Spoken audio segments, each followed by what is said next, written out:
Hello everyone. Yan, nais ko lang po i-share no o ialok sa mga naghanap dito. Yung in condition daw. Bibilhin daw nila 5,000 to 10,000 basta mga ganitong klaseng barya, makinang no. Yan hindi nililinisan niya no. Shout out po sir no. Nag-alok lang po kami sir. Para kung totoo kayong bumibili no. Yan no. Magbigay kayo ng sample dito. Baka niloloko niyo mga viewers lang no. Yung mga baguhan na walang kalam-alam. Yan po. Kung totoo po kayong bumili sir, makinang no. Puro makinang yan eh. Hindi naman lininisan yan. Yan oh. Bibilihin daw nila.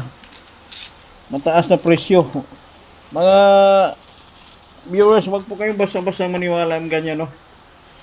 Kasi alam na alam nila, mga baguhan, walang kalam-alam no. So, may katapatan po sila no. Kala nila sila lang ang kolektor no. Shout out po sa naghahanap ito no. Yung mga makinang oh. Yan. Sus, Mariusip 5,000. Kalukuhan. Yan, totoo yan. Hatak views lang po yan. Mga bugos-bugos. Napakagaling ng mga vlogger. Masyadong pinahirapan yung mga viewers no. Yan, may katapatan po kayo dito no. Kala nyo kayo lang kolektor. Oh. Nais ko na po ibinta. Kaya napag-isipan ko mag-vlog dito dahil sa dami ng mga bugos no. Thank you very much.